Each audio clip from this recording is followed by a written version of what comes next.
Halo, gue Kevin Anggara. Untuk memulai tahun ini, ya gue berupload video, gue akan memberitahu proses pembuatan setiap video gue di channel ini. Tentunya nggak semua, tapi ini adalah standar workflow atau proses gue dalam mengerjakan video di channel ini yang terdiri dari 3 bagian besar, yaitu pre-production, production, dan post-production. Mari mulai dengan pre-production.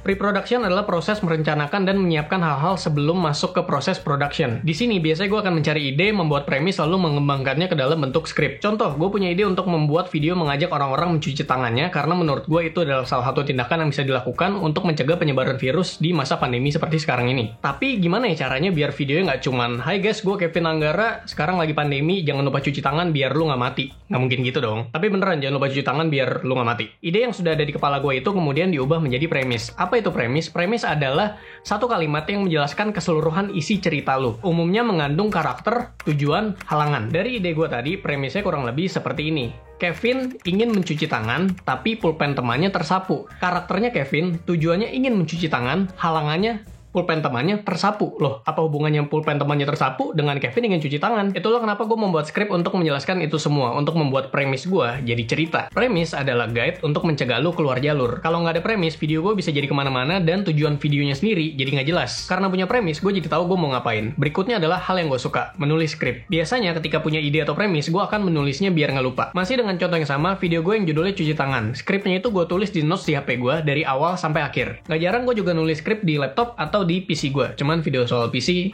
ini udah ganti casing, nanti menyusul. Untuk video yang melibatkan lebih dari satu orang, biasanya gue akan menggunakan Google Docs. Kalau lagi pengen kelihatan kayak anak film banget, gue pakai aplikasi Final Draft di laptop gue. Gokil, anak film banget kan, skripnya kayak begini. Apapun formatnya, kunci dari skrip yang bagus menurut gue adalah orang yang baca itu bisa ngerti. Karena komunikasi yang baik adalah setiap pihak yang terlibat itu tahu apa yang sedang diomongin. Tapi di kasus tertentu, sampai video tayang juga, masih ada teman gue yang bahkan sampai sekarang nih nggak ngerti. Nggak usah gue sebutin siapa karena nggak enak sama Cigul. Cigul. Kenapa? Ya, lu ingat kan kita pernah syuting video yang judulnya Mirip Mimpi? Iya. Iya. Ingat. Itu lu ngerti nggak?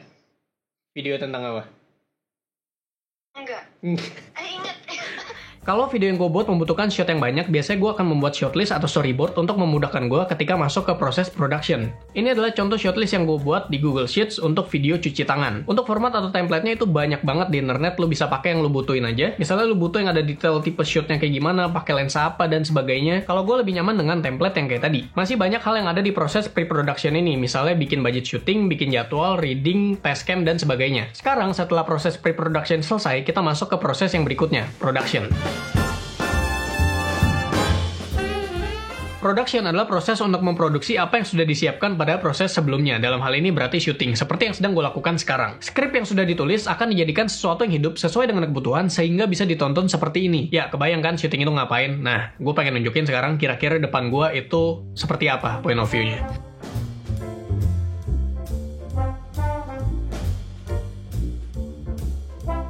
Lalu, apa aja yang gue gunakan dalam proses production ini? Mari dimulai dengan kamera yang gue pakai. Gue punya 2 kamera, yang pertama itu Lumix GH5S, dan satu lagi Sony A6600, yang lagi dipakai sekarang. Untuk kamera Lumix, gue punya lensa 8-18mm f4 dan 18-35mm f1.8 Sigma yang dipasang dengan converter. Untuk kamera Sony, gue punya lensa 28mm f2 dan Sigma 16mm f1.4. Nah, yang kalian lihat sekarang ini adalah hasil dari kamera Sony A6600 dengan lensa 35mm f1.8, dan lensa ini bukan punya gue. Ini lensa minjem anak magang. Selanjutnya untuk audio ini yang lagi kalian dengar itu direkam dengan Rode VideoMic Pro yang langsung connect ke kamera dengan extension kabel biar bisa fleksibel dalam penempatan mic-nya sendiri. Kenapa gue nggak pakai sound recorder eksternal? Karena menurut gue lebih praktis kalau audio dan video itu langsung sync. Dan untuk audio sendiri juga nanti akan gue processing lagi biar kualitasnya lebih bagus. Untuk lighting gue pakai Godox SL60W dengan softbox Aputure Light Dome Mini 2 yang sekarang lagi nggak gue pakai. Godox SL60W ini cukup banget buat keperluan syuting gue, walaupun nanti rencana mau nambah satu lagi. Softbox-nya juga gue pilih yang Aputure Light Dome Mini 2 karena ukurannya yang kecil, gak makan banyak space di dalam studio ini. Selain itu gue juga punya Aputure Amaran ALM9 dan Aputure LS Mini 20C. Jadi syuting itu adalah tahap yang paling bikin gue males. Gue harus setup banyak hal sebelum kamera roll, gue harus ngomong sesuai dengan skrip kayak gini, malah durasinya panjang lagi, belum kalau gue salah ngomong. Bener kan? Oke, sekarang ini kan gue masih ada di proses production, tapi begitu syuting ini selesai, gue akan masuk ke proses selanjutnya, post production. Setelah kelar syuting, gue akan memindahkan seluruh footage-nya dari SD card ke external hard drive yang gue punya. Manajemen file dimulai dari sini. Gue akan masuk ke folder tahun videonya dibuat, platformnya di mana, dan juga channel YouTube-nya yang mana. Di dalam folder channel YouTube, gue akan selalu buat folder baru untuk setiap video yang akan tayang. Ini adalah contoh folder YouTube channel ini tahun lalu.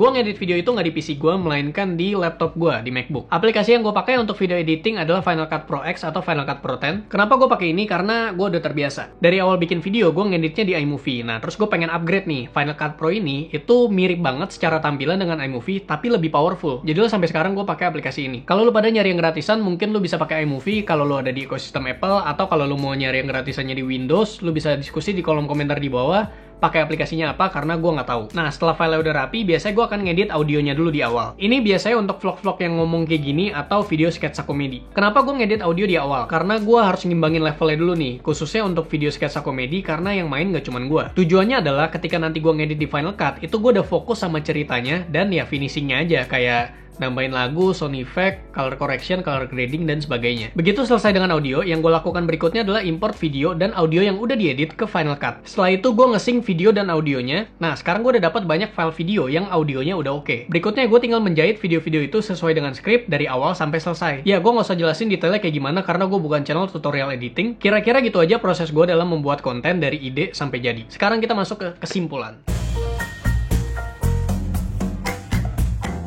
Mari kita recap. Untuk membuat konten yang ada ceritanya, lu harus punya ide. Ide ini yang kemudian dikembangkan menjadi premis, biar lu tahu tujuannya mau kemana. Dari premis, dikembangkan lagi menjadi script, biar pas syuting, lu nggak bingung. Script udah jadi, bikin storyboard atau shortlist kalau perlu. Habis itu, tinggal syuting deh. Syuting selesai, tinggal ngedit. Ngedit selesai, jadi konten lu. Gampang kan? Gampang. Itu dia kurang lebih proses pembuatan video gue dari awal sampai selesai. Gitu aja ya. Sekian, sampai berjumpa di video berikutnya. Semoga.